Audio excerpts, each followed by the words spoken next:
el poder de la cruz. Y es que realmente la cruz, ¿verdad? Se usa y se pone en muchos lugares. Y usted dirá, bueno, cuando alguien se muere, le ponen una cruz, ¿verdad? Y dice, nació en tal fecha y murió en tal fecha. Entonces la cruz es un símbolo de muerte, dirá alguno. Bueno, también, ¿verdad? Cuando Jesús vino al mundo, la muerte más vergonzosa era la muerte de cruz, ¿verdad? Una persona que había cometido los peores crímenes, ¿verdad? Lo peor que podían hacer con esa persona era humillarlo de tal manera en esa muerte de cruz. Pero cuando Cristo viene, Él cambia todas las cosas. Y entonces esa cruz que significaba muerte, esa cruz que significaba maldición, entonces ahora para nosotros el pueblo de Dios, esa cruz significa victoria.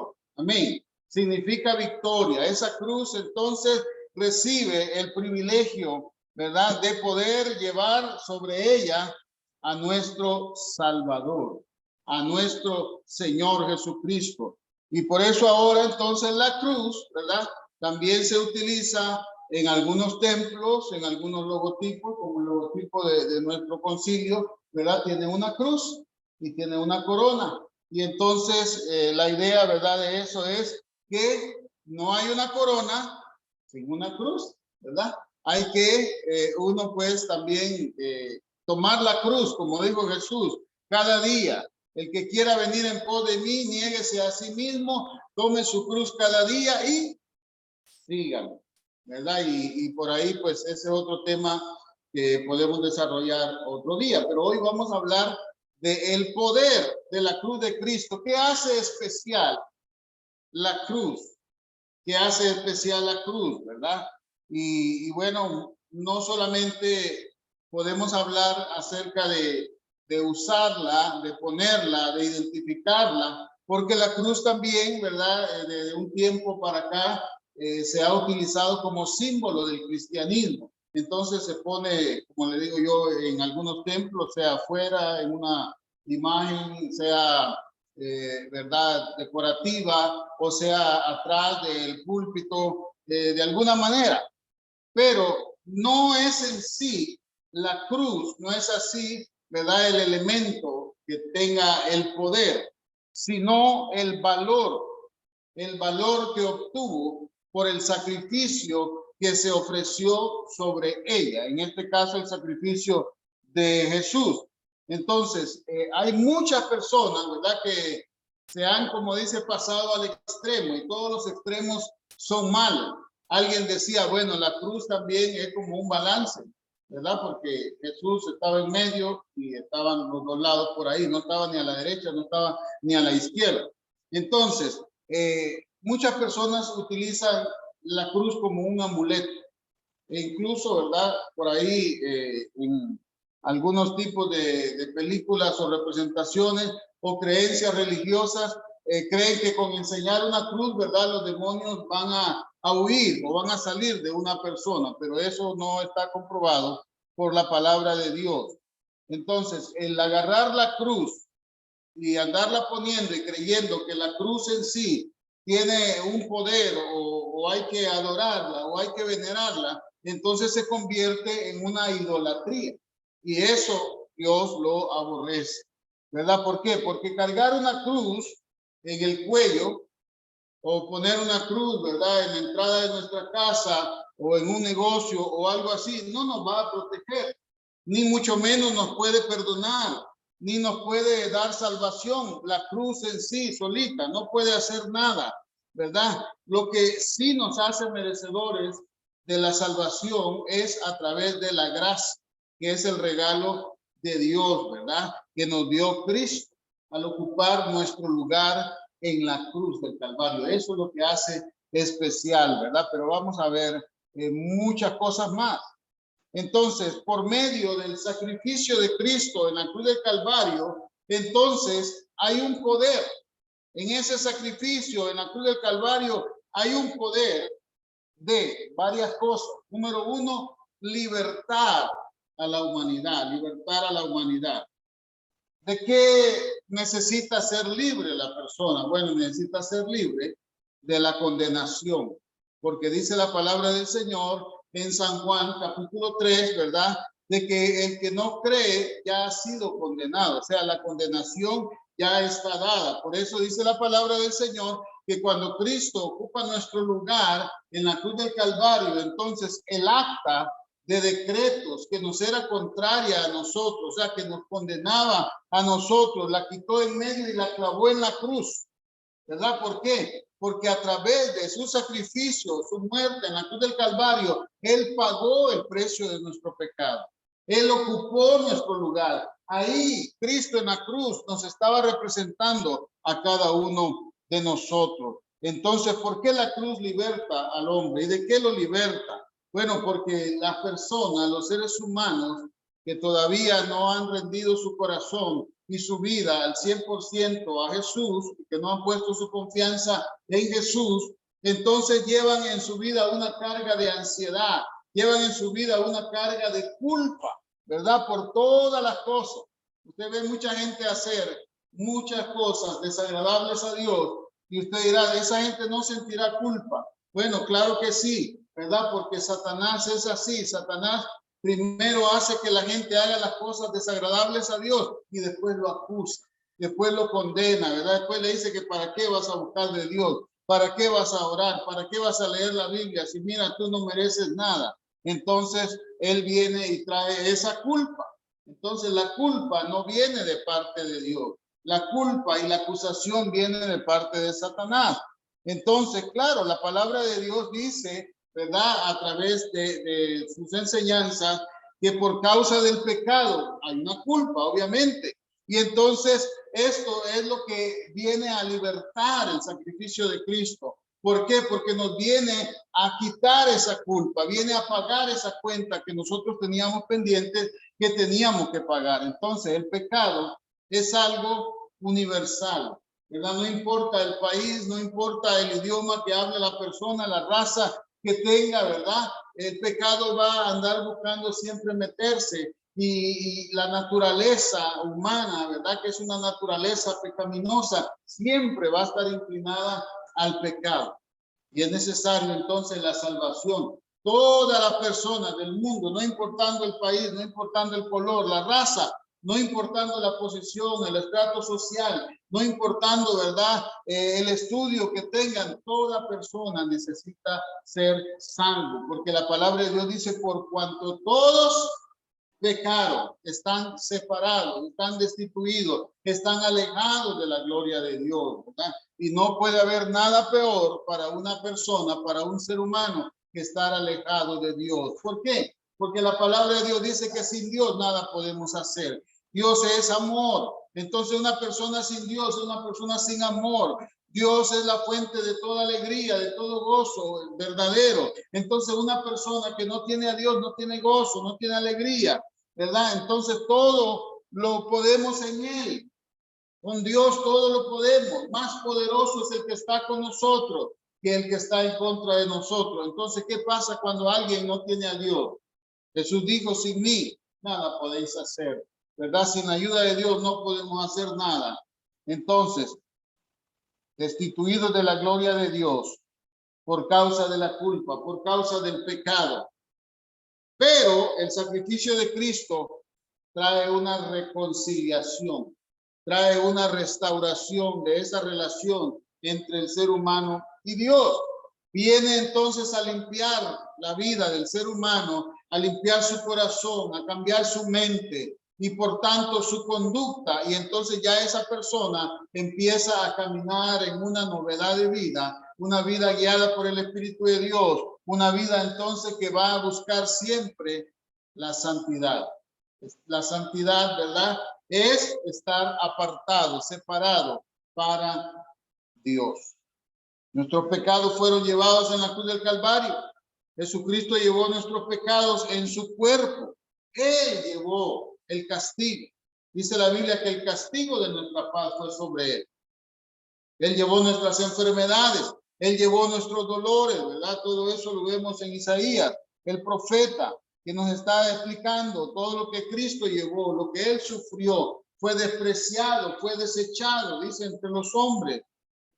Llevó todo eso por nosotros.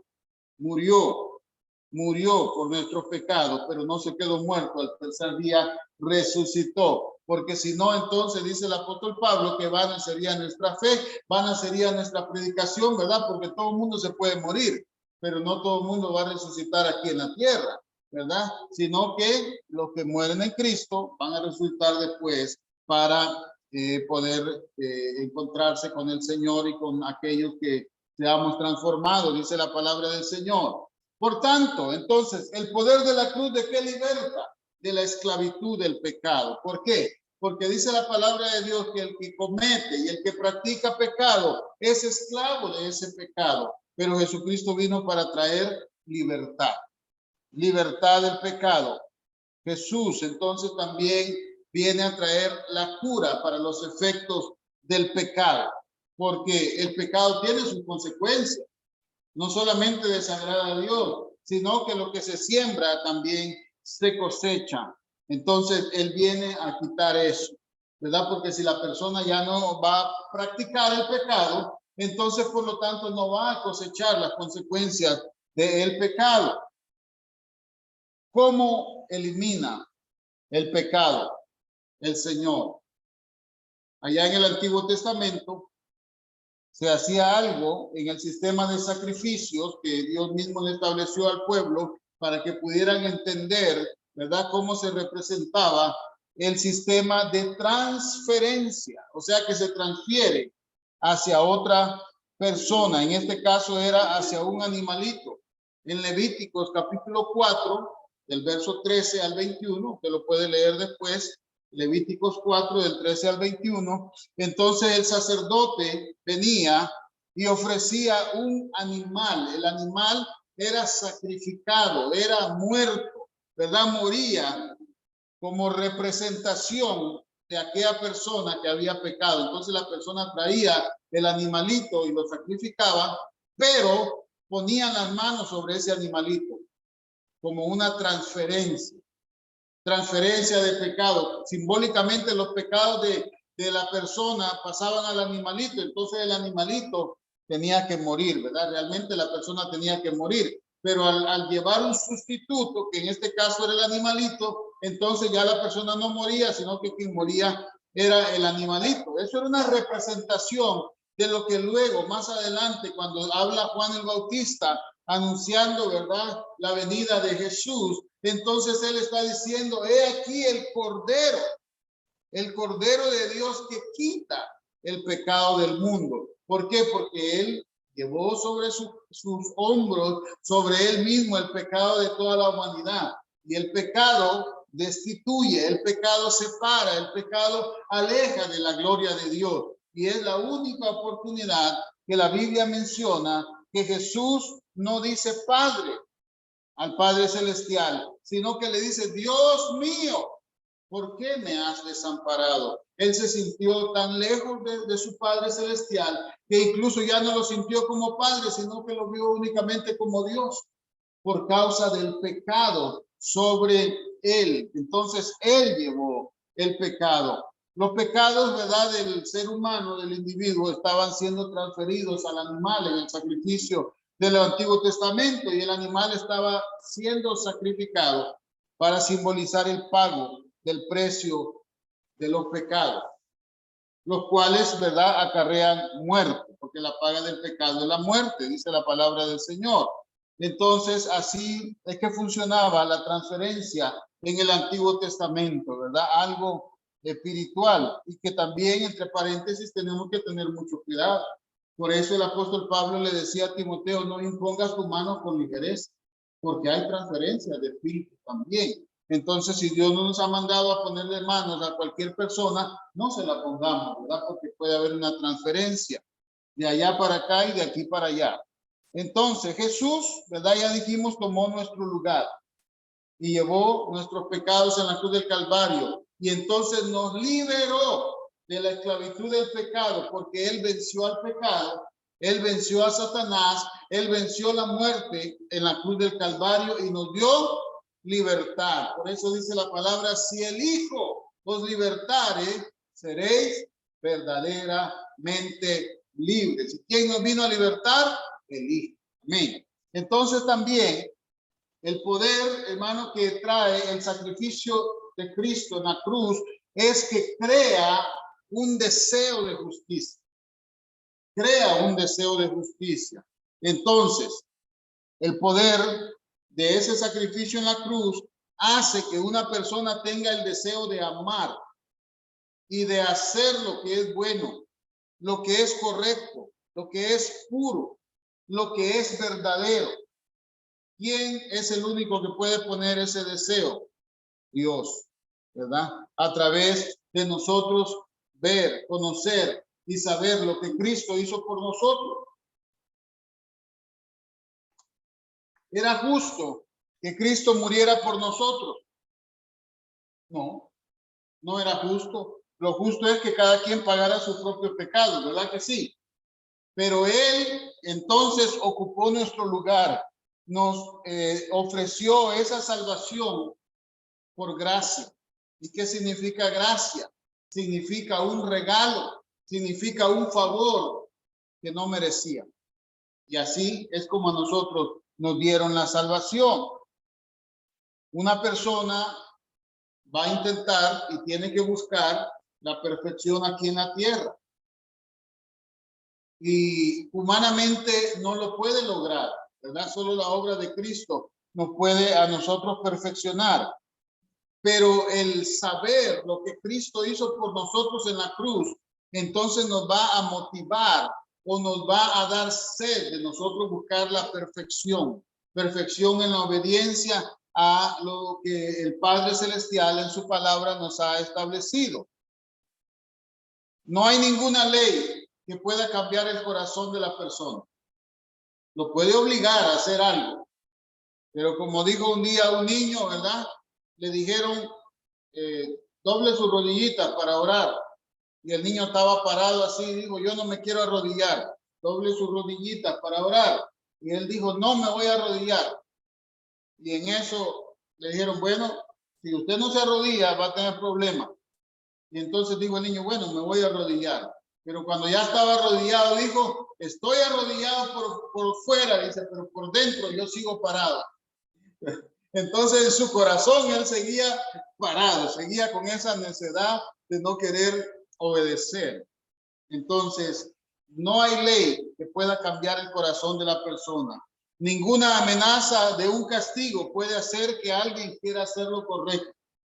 Sin embargo, el poder de la cruz de Cristo Jesús sí puede crear ese deseo en el corazón humano. Ahí sí, ¿verdad? Nos conmueve, nos compunge realmente nuestro corazón el saber que Cristo sufrió lo que no merecía sufrir por causa de nosotros, ¿verdad? Él ocupó nuestro lugar y llevó, dice, nuestros dolores, nuestras enfermedades, para que nosotros tengamos paz. Él tuvo que llevar el castigo, dice la palabra del Señor. Entonces, cuando nosotros contemplamos lo que Cristo hizo por nosotros en la cruz del Calvario, eso nos motiva a la bondad y a buscar la justicia de Dios, a practicar la justicia de Dios, porque ¿qué nos queda? Ser agradecidos únicamente, ¿verdad? Porque lo que nosotros no podíamos hacer, ya Cristo lo hizo por nosotros. Entonces, aquí podemos ver en el sacrificio de Cristo en la cruz del Calvario, que Dios mismo, ¿verdad? Viene enviando a su Hijo y toma la naturaleza humana y ocupa, ¿verdad? Un lugar, divide la historia prácticamente, porque la historia se divide entre antes de Cristo y después de Cristo. ¿Para qué? Para venir a enseñarnos a nosotros que el cristianismo es mucho más que una religión, es un estilo de vida, ¿verdad? Se puede, porque él dice que fue tentado en todo, pero sin pecado. Entonces muchas veces, ¿verdad? Nosotros nos queremos escudar porque no, porque es que usted sabe, la carne es débil, somos humanos. Y entonces Jesús también tuvo un cuerpo humano, fue 100% hombre y 100% Dios. pero no se cuidaba en ser igual a Dios, ¿verdad? Bueno, yo humanamente ya no puedo soportar esta tentación, así que ahorita me voy a tomar de la naturaleza divina. No, él demostró que se puede, ¿verdad? Se puede. Cuando uno ama, cuando uno quiere, entonces uno puede, ¿verdad? Evitar muchas cosas que son desagradables a Dios. Hay cosas, ¿verdad?, que pueden cambiar la apariencia de una persona. Hay mucha gente que se hace cirugía en algunas partes del cuerpo para cambiar su apariencia, ¿verdad? Hay gente que de verdad uno se sorprende, a veces mira en los videos de internet, gente que se ha hecho cualquier cantidad exagerada, que si la nariz no le gustaba, que si los labios, que si los ojos, que si los pómulos, que si aquí, que si allá, ¿verdad? Y bueno, andan buscando cambiar su apariencia, que el cabello, que el color, que el peinado y tantas cosas. Pero únicamente el corazón lo puede cambiar Cristo. Solo Él puede cambiar el corazón. Solo Él puede cambiar que un corazón duro sea quebrantado y ese corazón entonces ahora pueda perdonar, ese corazón pueda amar y ese corazón pueda hacer las cosas que agradan a Dios. Entonces el poder del sacrificio de Cristo en la cruz del Calvario trae ese deseo de justicia, de amor, de bondad. ¿Por qué? Porque hace un cambio, no solamente, ¿verdad?, espiritual, sino también físico. Las actitudes físicas van a cambiar, se van a reflejar, ¿verdad? Y por eso dice la palabra del Señor, Jesús decía, para que los hombres, miren vuestras buenas obras y glorifiquen a vuestro Padre que está en los cielos. Miramos nosotros también algo más que produce es que nos convence de que nosotros somos amados. Yo no le voy a hacer la pregunta. Si usted se siente amado, si usted se siente amada, no solamente por Dios, sino amado por sus semejantes. Hay personas que no se sienten amadas dentro de una relación matrimonial. Hay personas que sienten que sus hijos no les aman. Hay hijos que sienten que sus padres no les aman. Hay gente que siente que nadie en el mundo le ama, ¿verdad? Y entonces Satanás va poniendo esos pensamientos en la mente del ser humano, sea niño, sea joven, sea adolescente, y trae una tristeza profunda que lleva a la depresión y lleva entonces a cruzarse por su mente pensamientos de suicidio, de quitarse la vida. Vienen a refugiarse entonces en los vicios, en el alcohol, en las drogas, ¿verdad? La familia, los matrimonios son desintegrados, son rotos, porque la otra persona piensa que no es amada. Y a veces hay personas que pasan diciendo, ay, sí, yo te amo, yo te amo, yo te amo, ¿verdad? Y como dijo alguien, tomándose muchas fotos, abrazándose y besándose, pero al final de cuentas eso solo es una pantalla, porque en la vida real eso no es, ¿verdad? Amar no solamente es decir palabras, sino acciones, y hay muchas maneras de demostrar que se ama a otra persona. Pero entonces, esto es algo que la humanidad realmente está experimentando y muchas personas entonces se sienten que no son amadas. Pero el amor, por ejemplo, ¿verdad? Cuando se quiere representar una figura de amor, regularmente alguien va a dibujar un corazoncito. Pero nosotros, ¿verdad? Llegamos a entender que el amor no tiene forma de corazón, sino que tiene una forma de cruz. Porque dice la palabra que de tal manera amó Dios al mundo, la muestra más grande de amor de Dios, el Padre, para la humanidad, es que envió a su único hijo para que nosotros entonces pudiésemos ser salvos. Entonces, siempre vamos a estar recibiendo mensajes de Satanás y del mundo que nadie nos ama. Pero Dios nos está demostrando a través de su sacrificio en la cruz del Calvario que Él nos amó y que Él nos ama y que su amor es eterno, que su amor es incondicional, que su amor no cambia para cada uno de nosotros, que aunque nosotros nos alejemos de él, él nos sigue amando y él sigue esperando que nosotros volvamos a él. Tenemos que estar conscientes entonces que esto representa, ¿verdad?, el sacrificio de Cristo en la cruz, porque nadie más iba a ocupar el lugar. ¿Quién de nosotros quiere ir a pagar la deuda del otro? Nadie. A usted se metió en ese problema, usted mire cómo paga esa deuda, ¿verdad? A usted lo quieren matar, porque lo maten a usted. Yo no me voy a ofrecer para que a usted lo maten, pero Jesús sí vino, ¿verdad?, a ofrecerse por cada uno de nosotros. Tres cosas más para finalizar, importantes, que nosotros podemos aprender y recordar sobre el sacrificio de Cristo en la cruz del Calvario. ¿Por qué? Porque eso no fue algo que pasó y ya. No, hay un poder que se desató ahí, poder para salvación, ¿verdad? Por eso decía el apóstol Pablo a los hermanos en Roma, no me avergüenzo, yo no me avergüenzo del evangelio, porque es poder de Dios, ¿verdad? Hablar de lo que Cristo hizo en la cruz del Calvario no es vergüenza. Ah, miren, ahí mataron a su Salvador, lo mataron y se murió en una cruz. No, porque Jesucristo no está en la tumba, ni tampoco está en esa cruz de madera. Jesucristo resucitó y se encuentra en los cielos, ¿verdad? Y allá andaba predicando Esteban, andaba predicando que Cristo había resucitado y andaba predicando que él salvaba, y entonces dijeron, lo vamos a matar a pedradas. Y cuando lo están matando a pedradas, él dijo, yo veo al cielo abierto y veo a Jesús sentado a la diestra del Padre. Y nosotros sabemos que la palabra de Dios, eso es lo que nos enseña, eso es lo que nos dice, y nosotros somos aquellos bienaventurados que no hemos visto, pero creemos, ¿verdad? Creemos, nosotros no necesitamos ver para creer, nosotros creemos, y si creemos, entonces vamos a ver. En la cruz, en el sacrificio de Cristo en la cruz del Calvario, es un evento en el cual el Padre, el Hijo y el Espíritu Santo, o sea, lo que nosotros llamamos la Trinidad, se involucran, ¿verdad? Porque Dios el Padre envía a su Hijo para que salve al mundo.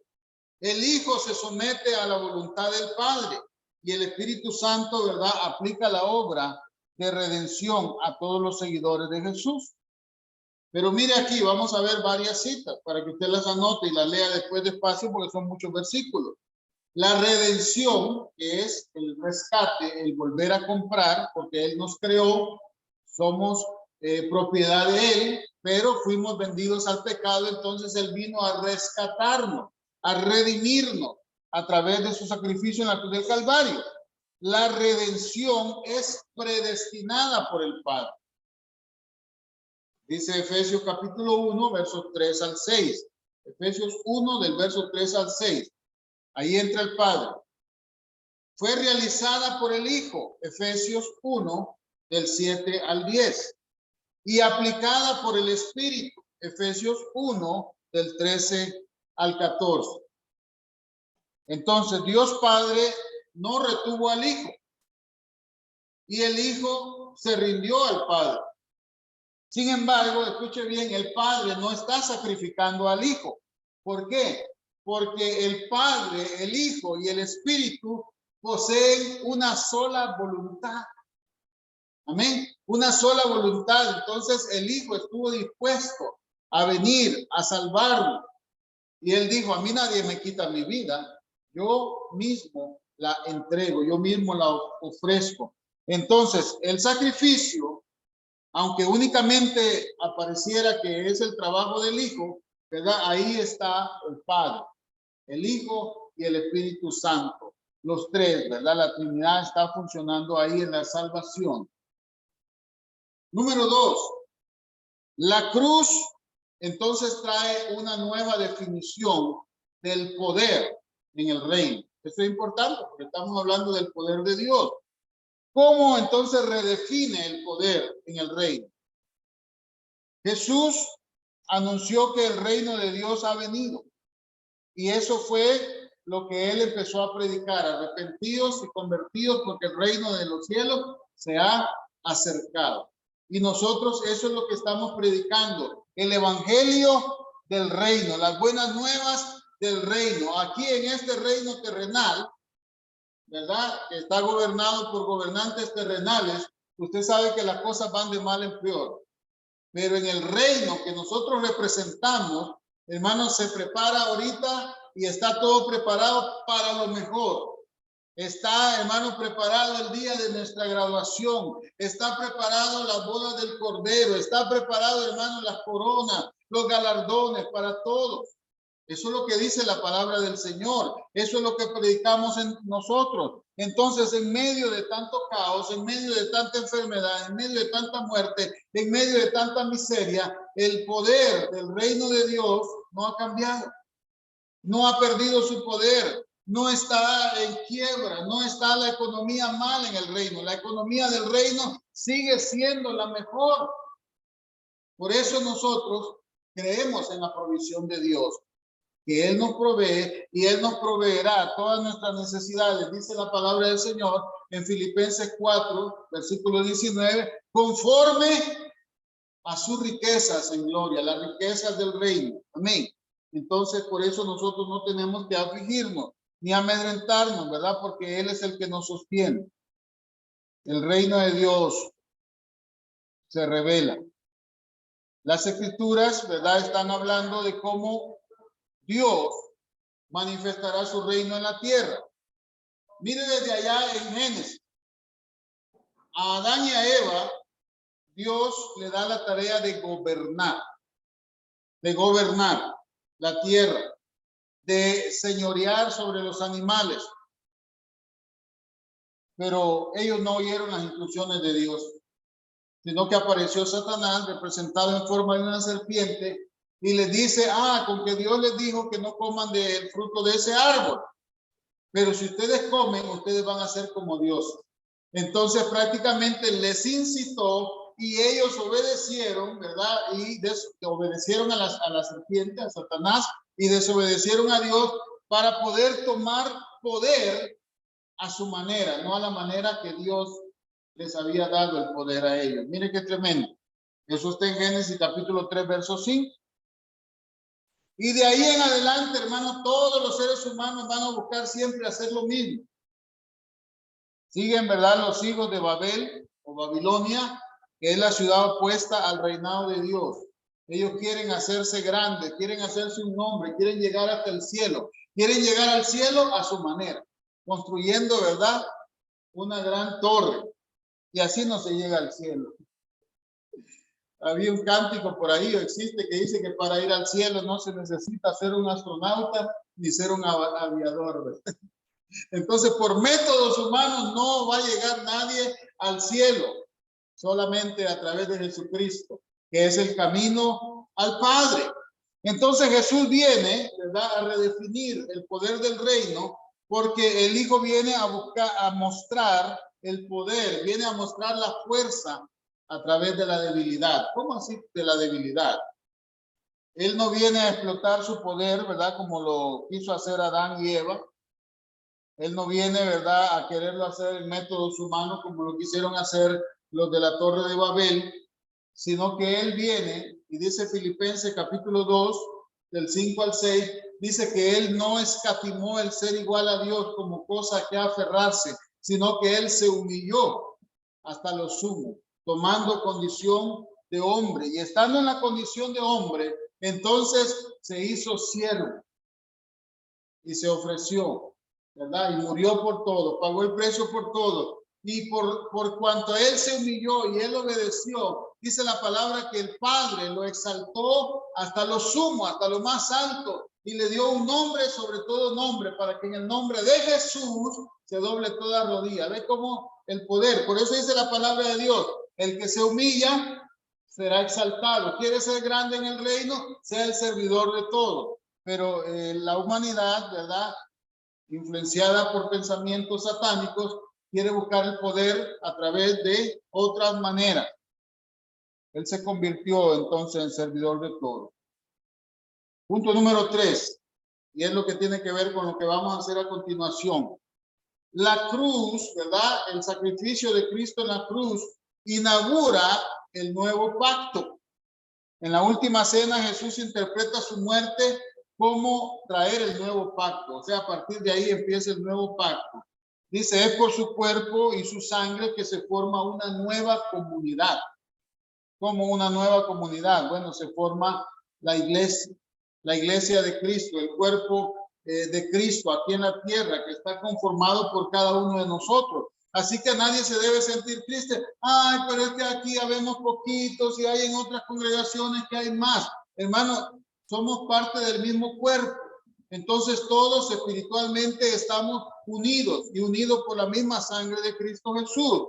Entonces, como Israel fue rociado por sangre, cuando ellos entraron en el pacto con Jehová, los discípulos son miembros de la nueva comunidad al derramarse la sangre de Jesús. Entonces, la comunidad del nuevo pacto tiene ahora la ley, dice, ya no se la voy a escribir en piedra, sino que se la voy a escribir en sus corazones.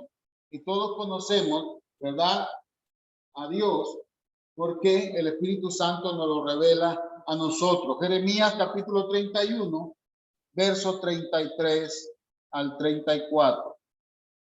La cruz vence a Satanás. Jesús en la cruz, ¿verdad? Satanás creyó que lo había vencido. Ya lo vencí, lo maté, yo gané. No, ¿por qué? Porque él no se quedó en la cruz, ¿verdad? Sino que descendió a lo más profundo, le arrebató las llaves del infierno y de la muerte a Satanás, lo avergonzó, ¿verdad? Avergonzó a Satanás y a todos sus demonios. Y Jesús triunfó en la cruz del Calvario. Entonces conquistó el pecado, conquistó la muerte y las fuerzas espirituales de la oscuridad. Lo que ocurrió, ¿verdad?, allá en la cruz del Calvario fue una manifestación del poder de Dios, del poder de Dios. El poder de la cruz trae paz, trae reconciliación, trae unidad, porque todo el mundo tiene la oportunidad de poder reconciliarse con Dios, encontrar la paz que ha estado buscando, la unidad de personas que se encuentra únicamente a través de la sangre de Cristo, que nos une a unos con otros, porque a todos los que nos hemos creído en Jesús, hemos aceptado su sacrificio, lo hemos recibido en nuestra vida como nuestro Rey, nuestro Señor, nuestro Salvador, dice, se nos dio el derecho de ser llamados hijos de Dios. Entonces venimos a formar parte de la nueva familia de Dios como hijos. Entonces por eso nos llamamos hermanos unos a otros. Efesios 2:14 dice, porque Él mismo es nuestra paz, que derribando en su carne el muro divisorio de la hostilidad, hizo un solo pueblo, ¿verdad? Porque en el tiempo que el apóstol Pablo le escribe a los efesios, entonces estaban los judíos que habían creído en Cristo y estaban los gentiles, que eran los que no eran judíos. Entonces había una pared divisoria. Imagínense que hubiera una pared divisoria aquí entre los que están sentados de este lado y los que están sentados de allá. Y entonces los de allá no pueden pasar para acá porque según los judíos, ¿verdad? Entonces era hasta por pena de muerte. Si alguien se pasaba al otro lado, lo mataba. Pero Cristo vino a derribar esa pared. Dice, esto es un solo pueblo. Por eso nosotros, hermanos, no podemos tener esas ideas, ¿verdad? Y no las tenemos, pero algunas personas lastimosamente las tienen. Ah, no, es que aquel es de otra congregación, no los saludo. No, hermanos, todos los que viven el evangelio conforme a la palabra de Dios, ¿verdad? Y no andan en pecado ni en ninguna cosa de esa, son nuestros hermanos en Cristo. Que nosotros aplaudimos, que otros no aplauden, que unos danzan, que unos saltan, hermanos, pero que unos gritan y otros no gritan, pero somos, hermanos, si estamos basados en la palabra de Dios, hablábamos el domingo pasado sobre eso también, somos un solo pueblo, somos la misma iglesia, entonces no puede haber división, porque cuando lleguemos a la patria celestial, allá no van a haber parcelas, no van a haber divisiones, paredes, aquí los de tal congregación, allá los de tal otra, no, todos juntos, hermanos, como Cristo quiere, como le oró al Padre y le dijo que sean uno, como tú y yo somos uno, para que el mundo crea que tú me has enviado. Para que la cruz llegara a tener un poder, Jesús primero tuvo que morir y resucitar, porque si él hubiera muerto, entonces vano sería, ¿verdad?, nuestra fe, vana sería la predicación nuestra, pero Jesús resucitó y eso es garantía y es la primicia de la resurrección, de que un día entonces los muertos en Cristo también resucitarán. Lo que genera el poder de la cruz, la muerte, la sepultura y la gloriosa resurrección de Jesús. Del mismo modo, para que la cruz tenga el poder en nuestras vidas, también nosotros debemos de morir a la vieja pasada manera de vivir y resucitar entonces a la novedad de vida con Cristo. Lo que Jesús hizo, lo hizo en una cruz de madera hace más de 2000 años. Nuestra muerte y nuestra resurrección se llevan a cabo, ¿verdad?, también en las aguas del bautismo, cuando confesamos nuestra fe en Jesús y nos arrepentimos de nuestros pecados. Y como dice el cántico, adiós mundo, que hasta ayer estuve en ti, donde el pecado destruía mi vivir. Vamos a orar. Padre bendito, te damos gracias por tu palabra. Te damos gracias, Señor, porque la cruz en sí no hace nada. Tú le das el valor y le das el poder a través de tu sacrificio. Y ahora nosotros podemos recordar, Señor, cada vez que vemos una cruz, no la muerte, no la humillación, no la vergüenza, sino la victoria que tú obtuviste en la cruz al traer salvación a nuestras vidas, ocupando nuestro lugar. Te damos gracias, Padre, por haber enviado a Jesús. Te damos gracias, Espíritu Santo, por haber tocado nuestros corazones y habernos convencido para que aceptásemos la salvación a través del sacrificio de Cristo Jesús. En el nombre de Jesús te damos gracias por esta palabra. Amén y amén. Gloria al Señor. Bendito sea el nombre de Jesús. Vamos a pasar entonces a nuestro tiempo de ministración de la Santa Cena. Así que nos preparamos para la administración de la Santa Cena. Y nuestra hermana Anila puede entonar un cántico, ¿verdad?